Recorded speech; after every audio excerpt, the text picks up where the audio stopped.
Asia കപ്പിൽ ഇന്ത്യ-പാകിസ്ഥാൻ സ്വപ്ന final നടക്കും. ഇന്ന് നടന്ന മത്സരത്തിൽ ബംഗ്ലാദേശിനെ 11 റൺസിന് തോൽപ്പിച്ചാണ് പാകിസ്ഥാൻ ഫൈനലിലേക്ക് യോഗ്യത നേടിയത്. ഏഷ്യ കപ്പിന്റെ ചരിത്രത്തിൽ ആദ്യമായിട്ടാണ് ഇന്ത്യയും പാകിസ്ഥാനും തമ്മിൽ ഫൈനലിൽ ഏറ്റുമുട്ടാൻ പോകുന്നത്. മത്സരത്തിൽ ഇന്ന് ആദ്യം ബാറ്റ് ചെയ്ത പാകിസ്ഥാൻ 8 വിക്കറ്റ് നഷ്ടത്തിൽ 135 റൺസിൽ ഒതുങ്ങി.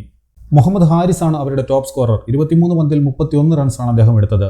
ഫർഹാൻ 4, ഫഖർ സമൻ 13, സയിം അയൂബ് 0, സൽമാൻ അലി ആക 19, ഹുസൈൻ തലാത്ത് 3, ഷഹീൻ അഫ്രീദി 19, മുഹമ്മദ് നവാസ് 25, ഫഹീം അഷ്റഫ് 14, ഹാരിസ് റൌഫ് 3 എന്നിങ്ങനെയായിരുന്നു മറ്റുള്ള പാകിസ്ഥാൻ ബാറ്റർമാരുടെ സ്കോറുകൾ.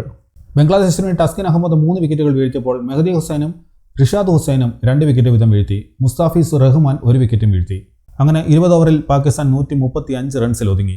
ജയിച്ചാൽ ഫൈനലിലേക്ക് കടക്കാമെന്ന കണക്കുകൂട്ടലിൽ ഇറങ്ങിയ ബംഗ്ലാദേശിന് തുടക്കത്തിൽ തന്നെ തിരിച്ചടിയേറ്റു. അവരുടെ ഓപ്പണർ ഹുസൈൻ ഇമാം 2 പന്തിൽ റണ്ണൊന്നും എടുക്കാതെ പുറത്തായി.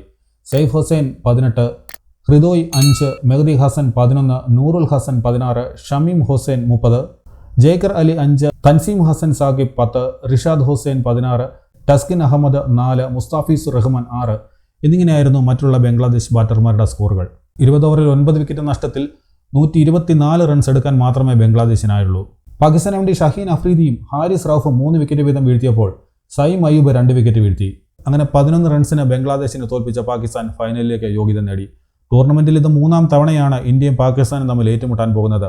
ഞായറാഴ്ചയാണ് ഏഷ്യ കപ്പിന്റെ ഫൈനൽ നടക്കുക.